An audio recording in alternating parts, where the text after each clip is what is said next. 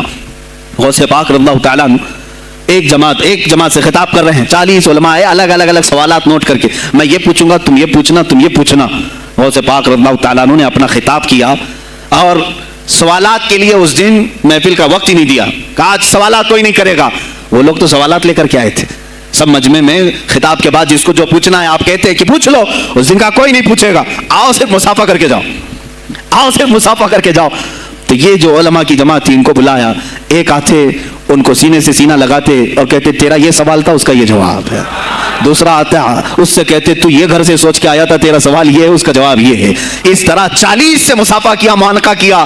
ان کے سوالات کے پوچھنے سے پہلے جوابات بھی دے دیے اور اس کے بعد کہا کیا ہے گروہ علماء, تم سوال کرتے اور میں جواب دیتا تو عبد القادر کی کیا اس میں خصوصیت تھی؟ تم سوال بھی نہ کرو, میں جواب دوں, تب پتا چلے گا کہ میں بندہ قادر ہوں, میں قادر کا بندہ ہوں. تم نے سوال بھی نہیں کیا اور میں جواب دوں تو تمہیں احساس ہوگا کہ میں قادر کا بندہ ہوں.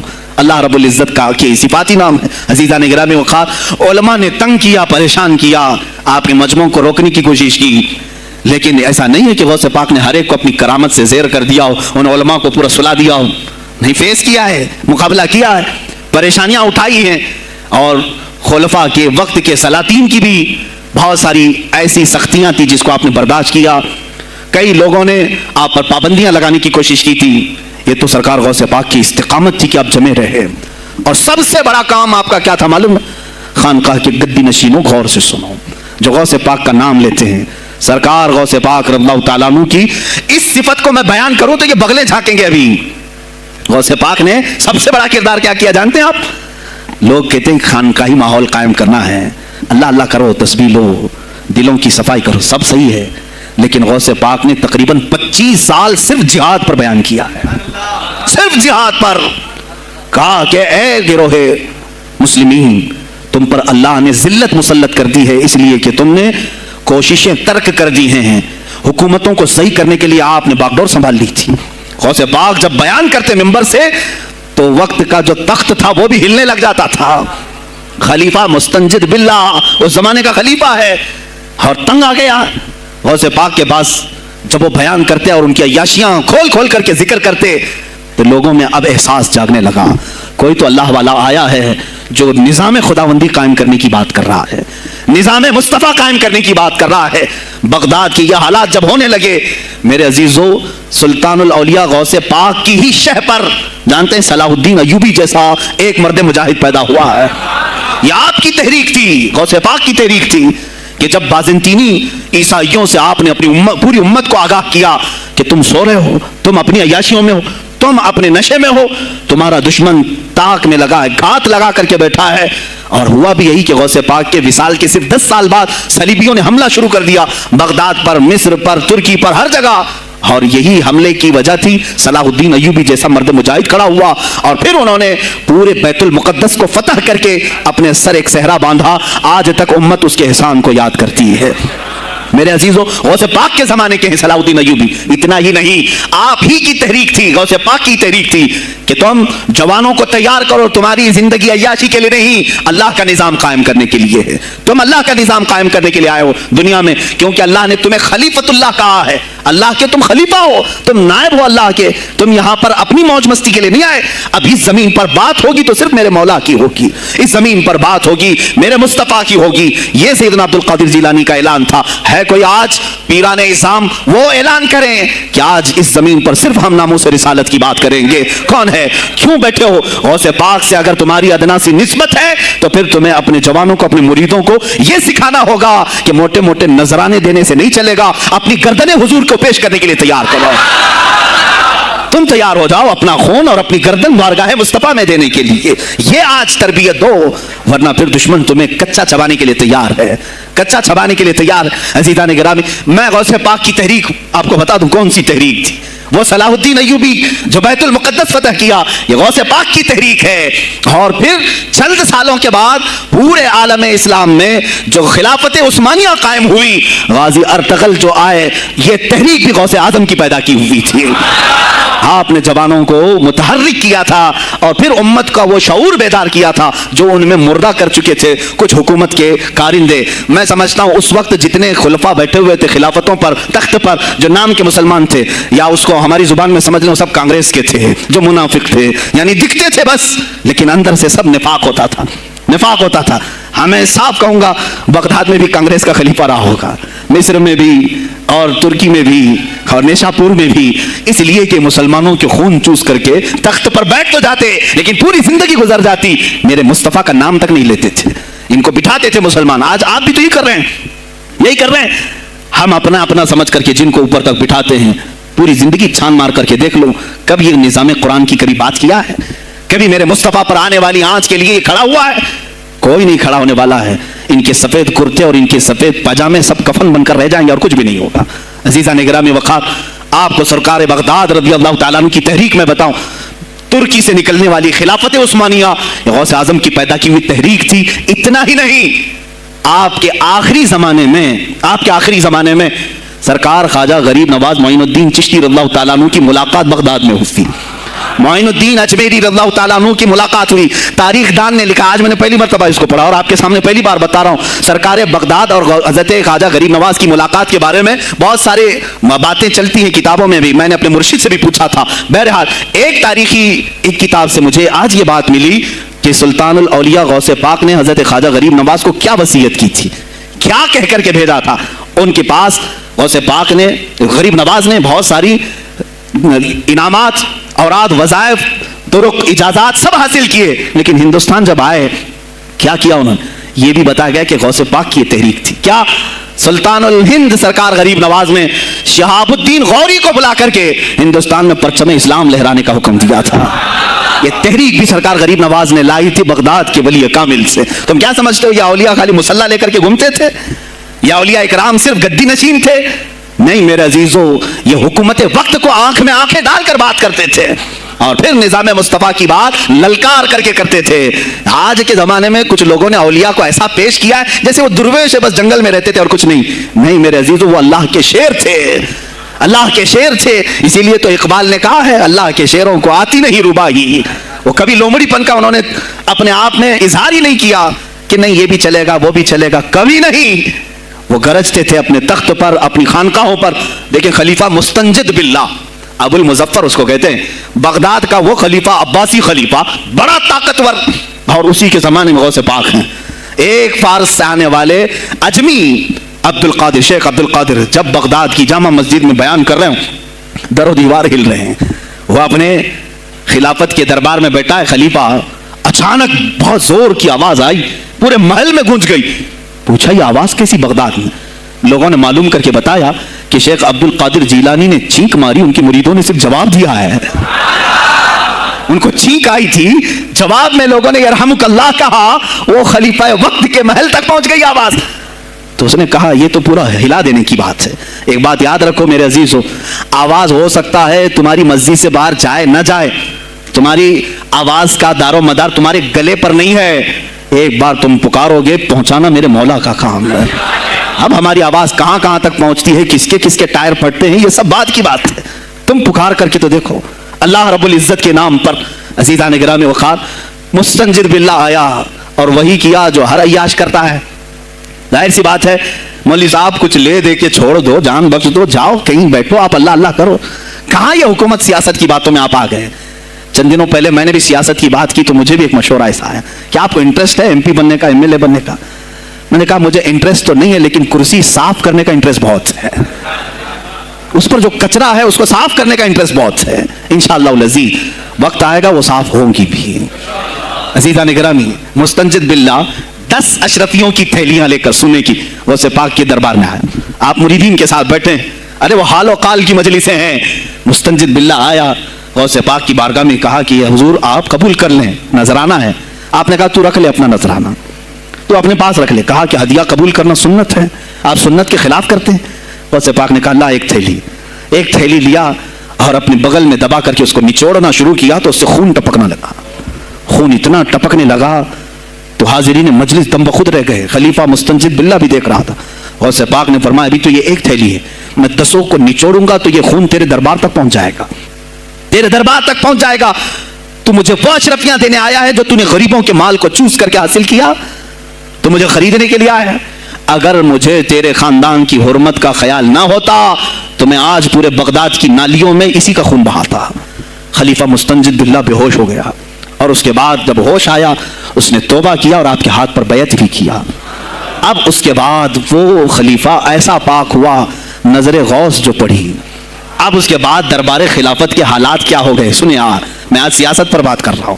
اب خلیفہ مستنجد باللہ کا دل جب صاف ہوا، 8 دن کے بعد وہ حاضر آیا. کہا سلطان الاولیاء اے شیخ عبد القادر جیلانی، آپ حکم فرمائیں کہاں کس طرح کا گورنر رکھنا چاہیے، گورنر کس طرح کا ہونا چاہیے. آپ نے غوث پاک نے اپنے خلفاء کو حکم دیا کہ لسٹ بنائی جائے، اسلامی سلطنت میں گورنر کون ہوگا.